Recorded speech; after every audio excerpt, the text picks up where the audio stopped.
और देखो गुरु की बहुत महिमा है यार, बिन गुरु के कुछ नहीं होता। और आपके पास देखो, आज अगर आपने गुरु बनाया है ना, रोहित को बनाया है, जो भी आपकी फैकल्टी हैं, जो भी आपके टीचर हैं, गुरु का बहुत बड़ा रोल है। उसके रोल के बिना कुछ नहीं होता। एक कहानी के साथ मैं आज को समाप्त करता हूँ सेशन को। स्पिरिचुअल कहानी है, क्योंकि मैं स्पिरिचुअली बहुत पढ़ता रहता हूँ, तो मैं कोशिश करता हूँ सुनाऊँ, माहौल देख के सुनाता हूँ कभी कभी। अब स्टूडेंट्स हैं तो मैं सोचता हूँ सुनाऊँ कि ना सुनाऊँ, उनको समझ में आएगा कि नहीं आएगा। लेकिन आप स्टूडेंट्स तो लग रहे हैं, लेकिन मैच्योर स्टूडेंट्स लग रहे हैं मुझे यार, और मेरे मतलब के लग रहे हैं। मैं आपको देख रहा हूं तो मुझे लग रहा है मेरे टक्कर के हैं भाई, तेरे टक्कर के हैं ये हैं। तो जब महाभारत का युद्ध, महाभारत देखिए आप लोगों ने, जब महाभारत का युद्ध हुआ तो सबसे भीषण युद्ध था कर्ण और अर्जुन का। सबसे खतरनाक लड़ाई थी वो। और जानते हैं कि उसमें लड़ाई में प्रूफ क्या करना चाहते थे कि बेटर कौन है। लड़ाई किस चीज की थी? ये लड़ाई प्रूफ करने की तो थी ही नहीं कि तुम हारेंगे कि हम हारेंगे, कि तुम गलत हो कि हम गलत हैं। दोनों में एक ही लड़ाई थी कि हम दोनों में बेटर कौन है। और बहुत खतरनाक लड़ाई थी। तो शास्त्र हम लोगों की ये कहते हैं, अगर आप पढ़ेंगे तो शास्त्र कहते हैं कि एक समय ऐसा आया उससे लड़ाई के दौरान कि जो कर्ण थे उन्होंने जब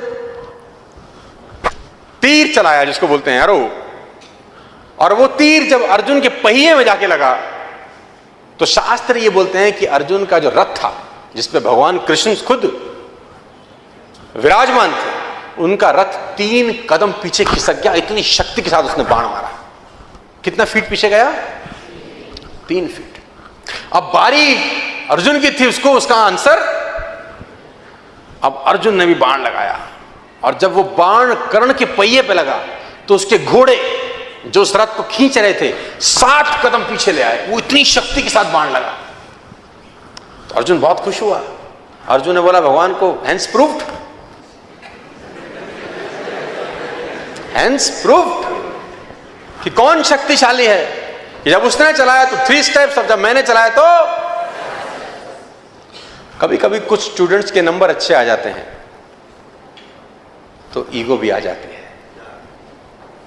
कभी कभी देखो, नंबर अच्छे लाना और लाते रहना में अलग अलग बातें हैं। लाना और लाते रहना दोनों अलग अलग बातें हैं। तो यहां पर गुरु का रोल शुरू होता है। यहां गुरु उसको बताता है कि नहीं, ऐसा नहीं है, ईगो की जरूरत। उसने बोला देख मैंने तो मारा ना, देखो मारा तो 7 कदम, उसने मारा तो 3 कदम, तो प्रूफ हो गया, हेंस प्रूफ, थ्योरम सॉल्व। उसने बोला नहीं नहीं, तू समझ नहीं रहा, तू वो देख रहा है जो तुझे दिखाई दे रहा है, तू वो देख ही नहीं रहा जिसके पीछे का खेल है। इसने बोला इसके पीछे का क्या खेल है? उसने बोला इसका पीछे का खेल मैं तुझे बताता हूं कि तेरे रथ पे मैं बैठा हूं पूरी दुनिया का भार लेके,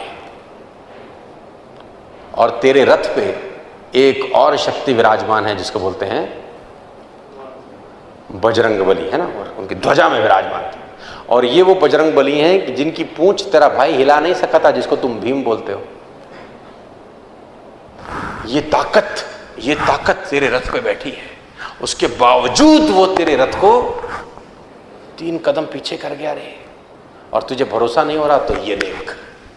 फिर भगवान ने कुछ ख्याल किया, कहते हैं हनुमान, शास्त्र कहते हैं कि हनुमान जी को इशारा किया, हनुमान जी गायब हो गए। भगवान ने अपने आप को भार विहीन कर लिया। अब जब कर्ण ने अगला तीर चलाया तो उसका तीर रथ को आकाश में ले गया। तो भगवान ने बोला इसीलिए गुरु की जरूरत रहती है कि चेला उड़े नहीं फालतू फंड में।